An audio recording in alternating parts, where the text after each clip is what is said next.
Lumayas ka eh! Ha? Kapal ng mukha ang bumalik ka pa dito! Layas! Balik ka nawanin mo ako. Gusto ko na makita yung mga anak ko. Wala ka ng pamilya! Wala ka nang papalikan dito! Lumayas ka na! Bala!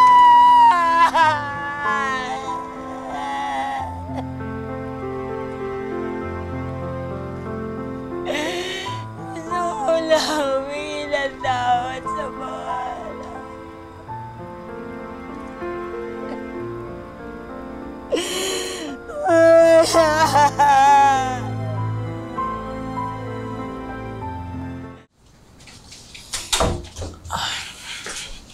Grabe. Ngayon ko lang nakita nang nagalit ng gano'n si Papa. May dahilan naman, di ba? Sana pinabayaan muna siya ni Papang mag-explain.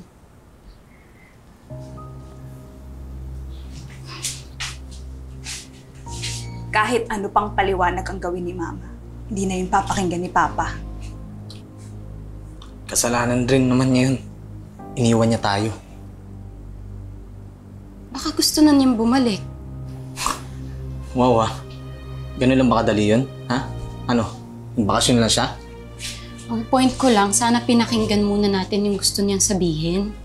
O tapos? Ha? Ikaw lang ang maniniwala? Kakampi ka? Ano? Ikaw lang magpapauto sa kanya? Anong magpapauto? Kuya, nanay natin yun. Oo, nanay natin siya. Ha? At sa Trina, ano bang alam mo sa totoong kwento? Ha?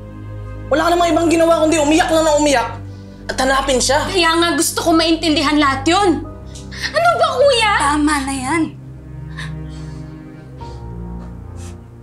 Ano bang alam niyo sa sakit na ginawa ni Mama noon? Nagising lang kayong dalawa, isang umaga, wala na siya.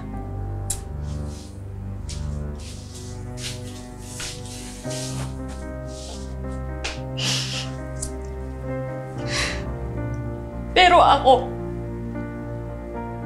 nakita ko lahat yun. Nagalit ako, inipon ko lahat yun dito. Kaya kahit ano pang sabihin nyo, hindi nyo maiintindihan kung gaano kasakit yun para sa amin ni Papa.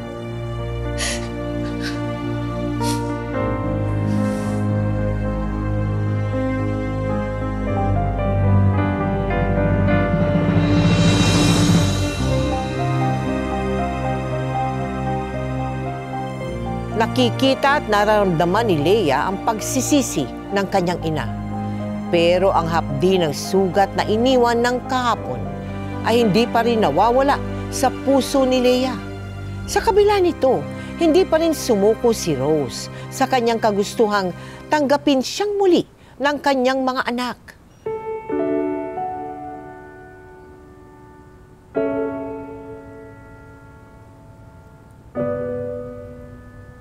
Halos araw-araw, nakatayo lang sa kanilang bahay si Rose. Tinatanaw-tanaw ang kanyang mga anak mula sa malayo. Umaasang isa sa kanila ang lalambot ang kalooban at tatanggapin siyang muli.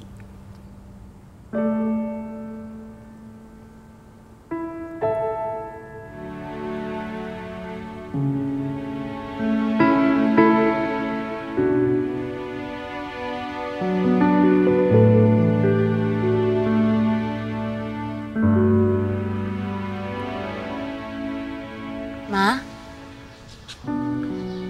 Ma? Mama?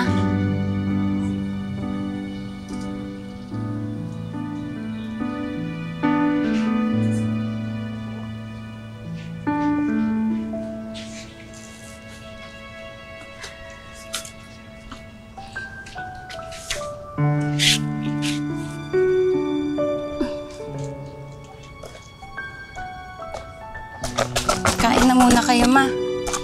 Parang hindi na po kayo kumakain eh.